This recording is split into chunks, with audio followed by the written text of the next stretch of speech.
Goed, Jakobus 5 vers 16. Die gebed van 'n regverdige het 'n baie kragtige effek of uitwerking. Die gebed van 'n regverdige, baie krag. Vurige gebed van 'n regverdige, groot krag, sê die ou vertaling. As jy vanoggend net jou eie lewe vat, jou gebedslewe, is jou gebede iets wat krag het, of nie? Wie het in die week goed gebid en dit nie gebeur?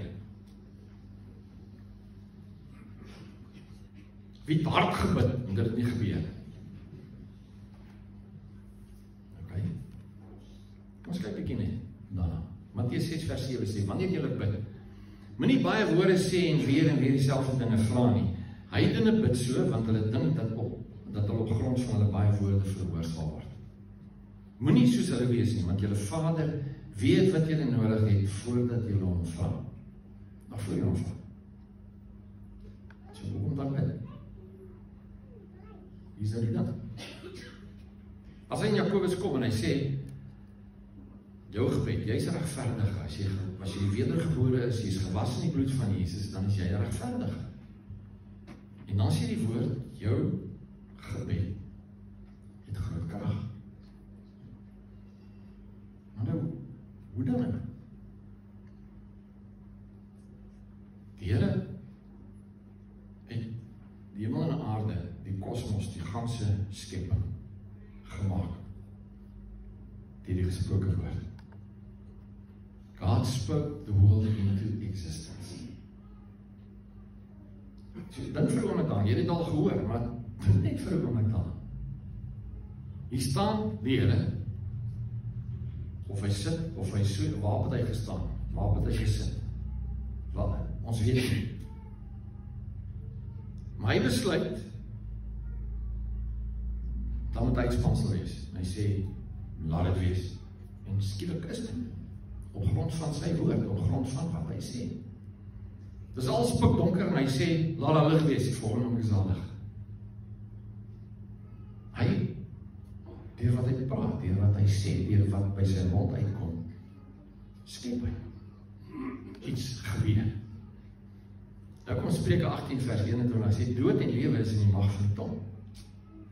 Jou tong. Dood en lewe is in die mag van jou tong. En hierdie is nie 'n geval van as ek vir verkeerde groot ou iets verkeerd sê, dan is my lewe in gedrang. Dis nie waaroor dit gaan. Sê, daar's krag in dit wat by jou mond uitkom. Daar's krag. Markus 11 vers 23 is waar Jesus die vyeboom vervloek het, omdat daar nie vrug aan was, hy is vyne aan nie. Sê, niemand sal van jou hier eet nie. Volgende dag kom hulle verby, en hy het tot aan sy wortels verdroog. Dan sê Jesus, elkeen wat vir hierdie berg sê, lig jou op, val in die see, en daarby in sy hart twyfel, nie in sy hart twyfel nie, maar glo dit wat hy sê gebeur, vir hom sal dit gebeur. Wat jy sê, sal gebeur. Daar's mag, daar's krag, daar's iets binne in jou tong, jou woorde, wat 'n verandering teweeg bring. Jakobus 1 vers 26 sê, as iemand dink hy is godsdienstig, maar hy hou nie sy tong in toom nie, bedrieg hy homself. Sy godsdienst is waardeloos. Jy moet opnuut besef, dat dit wat by jou mond uitkom, verander omstandighede, positief of negatief. Iets gebeur, wanneer jy praat. Sleg of reg. Iets gebeur. In Lukas 22, is hier waar Jesus nou met Petrus praat. Hy sê, Simon, Simon, en Jesus gesê, luister, die Satan het gevra en daarop aangedring om julle soos koring te sif. Met ander woorde, kyk na die omstandighede. Die Here is besig om sy disippels nou op te rig en sê, hier is nou hier, dis wat nou gaan gebeur, julle gaan nou die koninkryk bou. As Petrus dit nie maak nie, dan val dinge plat. want hy is een van die sleutelpersone in die koninkryk, in die kerk wat die Here beplan. Wat doen Jesus om hierdie ding reg te maak? Wat doen hy om Petrus te help? Hy sê, ek het vir jou gebid, dat jou geloof jou nie sal begewe. En hy is so seker van wat hy bid, dat daarna sê hy, so, wanneer hierdie dinge reg is, help jou broers. So, hier's 'n krisis, hier's 'n probleem. En al wat deur Jesus doen is, sien nie, my paniekerig raak. Ek het vir jou gebid. Romeine 15 vers 30.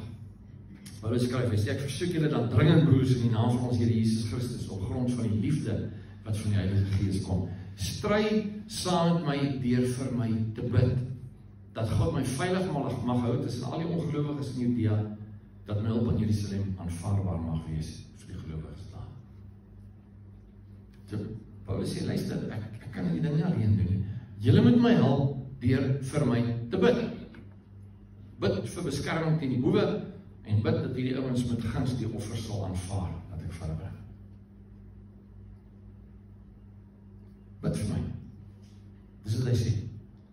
Hy kom in 1 Tessalonisense 3 vers 1, hy sê, ten slotte broers, bid vir ons, dat die woord van die Here vinnig sal versprei, en verheerlik sal word, net soos by julle, en dat ons gered sal word van slegte mense. Okay, so, wat hy sê is, iewers in jou program, iewers terwyl jy besig is, bid net vir ons, sê, Here, asseblief, laat die woord vinnig versprei. En beskerm vir Paulus en Lukas en wie ewer by hom, beskerm hulle teen die slegte mense. Hy sê, doen dit vir my. Want as krag, dis het ons vergeet, dis het ons miskyk. Dis krag doen dit wat jy bid. 2 Korintiërs 1 vers 10, God het ons gered uit hierdie groot gevaar uit die dood. Hy sal ons weer red. Ons hoop en ons is seker dat hy ons altyd sal red. Julle help ons deur vir ons te bid. Die oomblik wat jy vir iemand bid, dan is daai ding, hy's daar, daai gebed, dit wat jy praat, dit wat jy sê, dis daar. En dit het krag. Dieselfde krag as toe God gesê het, laat daar lig wees, laat daar diere wees, laat daar voëls wees, laat daar see wees, laat wat ook al. Ons is gemaak in sy beeld. En as jy wedergebore is, en Heilige Gees leef binne in jou, dan het jy die vermoë om met jou woorde te skep. Of te breek. Dis in jou hande. Efesiërs 6 vers 19, bid ook vir my, dat wanneer ek preek, God my die woorde gee, dat ek die geheimenis van die evangelie met vrymoedigheid kan bekend maak. Ek hoop, julle het volgende vir my gebid. Julle help hom nie. Jy weet hy is weird, jy weet hy is smaak, help hom toch nie. Ek hoop julle het gebid. Is deel van die ding. Handelinge 6 vers 4, dan kan ons al ons tyd gebruik om te bid en die woord te bedien. So bring jy dan. Dis nou hier waar het gegaan het oor die Grieke wat geklaag het, want hulle weduwees word afgeskeep en wat ook al, en dan stel hy die 7 diakens aan, en hy sê, sodat ons tyd kan hê om te bid. Dis so belangrik het is, sodat ons tyd kan hê om te bid. Al ons tyd kan gebruik om te bid en die woord te bedien. Kolossense 4 vers 2, hou voortdurend aan om te bid, wees wakker en dankbaar. Hou aan bid. Hoekom sal die Here hierdie goed sê, as dit wat ons bid, eintlik niks doen nie? Nee. Elke gebed wat jy bid, en hier gaan ek spesifiek oor dit wat jy bid vir die koninkryk, wat jy bid vir mense, wat jy bid vir ander. Dat is krag. Daar is krag. Iets gebeur. Geen woord wat jy sê, raak dit weg. 'n woord wat gesê is, kan nie weer ongesê wees nie. Dis hoekom ons so versigtig moet wees in 'n manier dat ons met mekaar praat. As jy iemand afgejak het of iets sleg gesê het, negatief, iets afbreek, en dan jy weet, daai ding sit vas in iemand se kop, dit sit vas iewers in die kosmos. Elke woord wat jy sê, is dan, dit raak jy net weg. Want daar's krag in. So elke keer wat jy vir iemand bid, dan is daar krag in. En iewers moet iets gebeur rondom hierdie saak. Omdat jy gebid het. Dis nie sommer net nie, dit raak jy net weg nie. Iewers in ons kop het ons hierdie ding van ons bid 450 keer en die 451ste keer aan gebeur daar iets. Ja, mense, dit is nie so nie. Jy moet besef, wanneer jy bid, dan praat jy met die Heilige, die Skepper, die Koning, die Opperste. Elke keer wat jy bid, praat jy met hom. En hoe hy daarop reageer, het 'n wesenlike invloed op omstandighede of op mense. Elke keer wat jy bid, is daar krag. Gebed is meer as om net te vra. Dit is ons ding, Here help, Here dit meer. Gebed is meer as dit. Gebed kan wees dat jy 'n opdrag gee in die naam van die Here. Voorbeeld, Petrus en Johannes kom by die ou by die tempelse poort. Hierdie ou is krippel, hy kan nie loop nie. Hoe bid Petrus vir hom? Hy doen die volgende. Petrus sê, geld het ek nie, wat ek het gee ek vir jou. In die naam van Jesus Christus van Nasaret, staan op en loop. Hy kom nie en sê, goed, kom ons vat hande, en ons bid nou, en vra, Here asseblief, sal jy hierdie ou aanraak en iets doen, sal jy die hand uitsteek, sê. Nee. Sê in die naam van Jesus, staan op en loop. Hulle is op die boot, daar is 'n storm. Jesus staan op en hy sê, Vader asseblief help, dat die storm gaan. Nee. Hy sê, wees stil, gaan lê. En ek sê nou, daar gaan 'n tyd kom, in ons lewens, wat ons gaan leer om hierdie autoriteit te gebruik. Waar ons opdragte gaan gee, in die naam van Jesus, dis die ding, ons is sy ambassadeurs. En as jy by 'n plek kom wat jy hoor wat hy sê, en jy weet, dis die Here se plan in hierdie saak, dan gaan jy sê, laat dit so wees. Dit gaan gebeur. Want hy is God.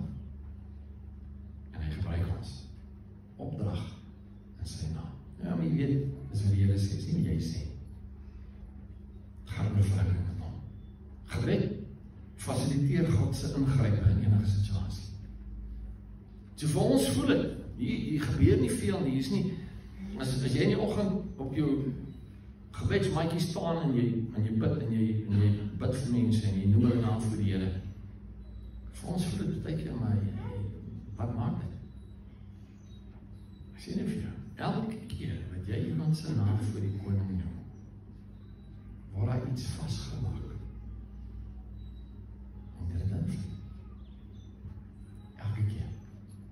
Nie een keer wat jy bid, wat jy werklik met die Here praat. En onthou nou, ons kan baie maklik sommer net woorde preel en ons eie goed sê dat ons eintlik met die Here praat. En ons praat sommer net, of ons praat met mense, ons bid sodat mense ons kan hoor. As jy weet, jy praat nou met Vader, seker nou, daai ding hoor die Here en iets gebeur. Elke keer. Die eenvoudige gebed. Geweldig klaar. Eenvoudig, nee? Vir iemand die Here te kom en sê, Vader, ja, ek bid vir wonder. Ek vra die om help. Ek vra Here dat U vandag die hand oor hom sal hou. En alles is uit. Klink nie eenvoudig. Dit is krag. Dis hoekom die Here sê, bid vir mekaar. Maar nie ophou nie. Maak dit deel van jou lewe. Want daar's krag in. Jy praat met die Here. Jou gebed aan hom beteken jy raak hom. Nee, dit niet. Zomaar niet. goed, 4 vinnige goedjies wat jou gebed kan neutraliseer. Markus 11:25 sê, wanneer jy staan en bid, as jy iets teen iemand het, vergeef hom, soos julle Vader in die hemel, julle ook julle oortredings kan vergeef. Vergeef nie. Moenie dat bitterheid jou vashou nie. Moenie dat bitterheid jou gebed neutraliseer of verkeer. Vergewe, mense vergewe. Die belangrikste ding van vergewe is jy word vry. Nie die ander nie, jy word vry. Vergewe, wees haastig, wees vinnig om te vergewe. Tweede ding, 1 Petrus 3:7 sê, net so mans moet julle in julle lewe saam met julle vroue begrip toon vir hulle as die swakker geslag en hulle as mede-erfgename van die gawe van die lewe met respek behandel, sodat julle gebede deur niks belemmer word nie. Dan moet dit dan met harmonie in die huwelik wees. As julle in mekaar beklei en opvreed en sleg sê en is mislik, dan moenie bid nie. Daai help dit. Sorteer jou huwelikheid. Jy met die ou getrou, nou moet jy vasbyt. Nou moet jy kan bring. Was jou keuse. Of maak jy dan klaar. En jy het wel gevat en gesê, sal jy my vrou wees, en deur daai hele doel gegaan. Was vir jou baie romantiese opwinding. Nou sit jy met haar. So jy haar lief en respekteer haar. Want dit beïnvloed jou gebede. Jakobus 1:6, wanneer mense bid, moet hulle glo dat God sal gee wat hulle vra, en nie twyfel nie. Hulle word geloof. As jy nie 'n bewustheid het daarvan, dat wanneer jy bid, jy met Vader praat, en hy jou hoor nie, en dan beteken dit niks, as dit leeg. Jy moet geloof hê. En dan Jakobus 4:2, julle kry nie omdat julle nie bid nie, sê, as julle bid, ontvang julle nie omdat julle verkeerd bid. Julle wil net julle selfsugtige begeertes bevredig. Aan die ander woord, as jy selfgesentreerd bid, as alles net oor jou gaan, ja, moeilikheid, gaan nie vir jou werk nie. So, onvergifnis, huweliks onmin, ongeloof en selfgesentreerdheid kan jou gebede neutraliseer. Maar andersins, het dit krag, geweldige krag. So, gebed is meer as om net te vra. Gebed is om te weet, Here, dit wat ek nou voor die neersit vir jou, seën hom, lig hom op, dra hom. Here, ek vra jy beskerming oral. Ek vra dat jy sal help in hierdie tyd. Daar is krag in. Want die Here hoor jou. Dit is eenvoudig, maar dit is kragtig. Jy raak aan God. Jou gebed praat met die Skepper, die Heilige. Hy hoor jou. En hy reageer, omdat hy vir jou lief is. Hy hoor jou. Verklaar sy wil. As jy weet in 'n spesifieke saak, hierdie is die Here se plan, verklaar dit.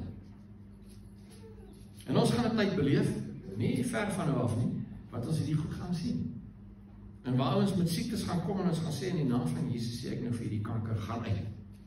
Gaan gesond word. Ons het dit al gesien gebeur. Deur die kerkgeskiedenis het baie van hierdie goed al gebeur. Daar is niks niets nie. Ek is honger vir die Here, ek is honger vir 'n magtige beweging van Vader. Ek is honger vir 'n nuwe ding wat gaan gebeur. En ons is daar. Rekord. Vra die Here. Verklaar sy wil. Heilige Gees sal ons help. En selfs as jy bid en jy doen dit skeef en krom, Heilige Gees vat dit en hy sit dit voor Vader neer. En dit is reg. Hy tree in vir ons, hy help ons. Elke gebed wat jy bid, elke enkele gebed wat jy bid, wat jy weet, jy praat met Vader, jy praat met Jesus, jy praat met Heilige Gees. Dit staan, dat is krag. Is jy net weg? Dit staan. Dit is geweldig krag. Moenie ophou bid nie. Teendeel. Kyk vars daar. Kom met 'n nuwe gesindheid vir die Here. Sê Here, ek sit hier voor U neer. Dankie. Dankie. Elke keer wat jy op jou knieë gaan staan, jy steek jou hande op en sê Here, U is heilig. Ja. Dat is krag in. Elke keer wat jy jou hande opsteek, dat is krag in. As jy hierdie dag skielik aan iemand dink, is nie net sommer net nie. Ek sal aan iemand dink, en probeer ek dink, ja, wat het my nou aan hierdie persoon aan dink, was dit nou, en hierdie ding wat gebeur het, wat my herinner daaraan, of wat ook al. En as ek nou weer na ek dink, dan sê ek, Here, ja, wat moet ek nou doen? Ek bid vir jou, ek vra, help hom, ek weet nie wat aangaan nie, ek vra dat die hand nou sal uitsteek, en dat die omstandighede in die hand sal vasvat, dat die ons sal help. Dan bid ek vir jou. Maar dat is krag, is nie sommer net nie. Dat is krag, iets gebeur. Ek glo, ek het al ouens in die moeilikheid uitgebid. Baie. Ek het baie mense wat op die punt was om dood te gaan, in 'n karongeluk of 'n beskaking of wat ook al, ek dink die Here het al mense gered, want ek vir hulle gebid het. Ek dink huwelike het al verander, omdat ek gebid het. Nie omdat ek iets is nie, maar bloot omdat ek gebid het en gesê, Here, ek vra, help hulle. Hulle verstaan mekaar nie, hulle is besig mekaar op te vreed. Doen 'n nuwe ding.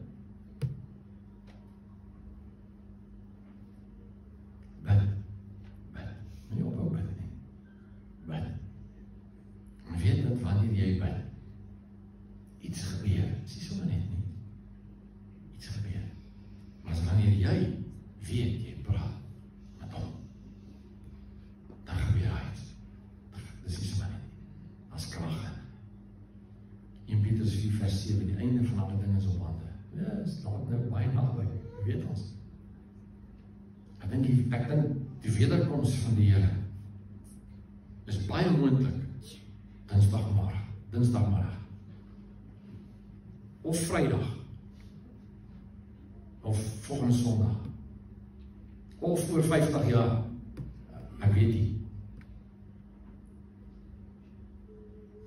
Maar die einde van alle dinge is op hande. Daarom moet jy selfbeheers en nugter wees met die oog op gebed. Jy moet jouself dissiplineer, jy moet weet, jy het die vermoë, jy het die geleentheid, jy het die voorreg, jy as mens, het die voorreg, met hom te praat, sê Here help, en dit, raak jy jou aan, beskerm jy, draai, genees jy, as krag, geweldige krag, wees nugter, met die oog op gebed, 1 Tessalonisense 5:17, bid sonder ophou. As krag, bid vir mekaar. Gaan nie na die Here toe en sê, Here, leer my, kom help my, kom inspireer my, wys my. Bid. Van as krag.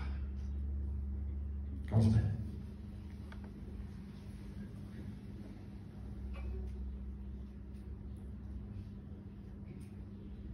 Here, ons kan nie in die gees sien nie, ons kan nie sien wat aangaan wanneer ons bid in die geesdimensie nie. Maar ons weet, Here, ek glo in die eenvoudige gebed kan vestings van die vyand vernietig. Ek vra, Here, kom leer ons, kom help ons, kom inspireer ons. Heilige Gees, kom leer ons om te bid. Ons kyk na U. Kom help ons. En Here, help dat die vyand ons nie pootjie nie, dat hy ons nie mislei nie, dat ons nie val vir sy leuns nie. U woord sê, die gebed van 'n regverdige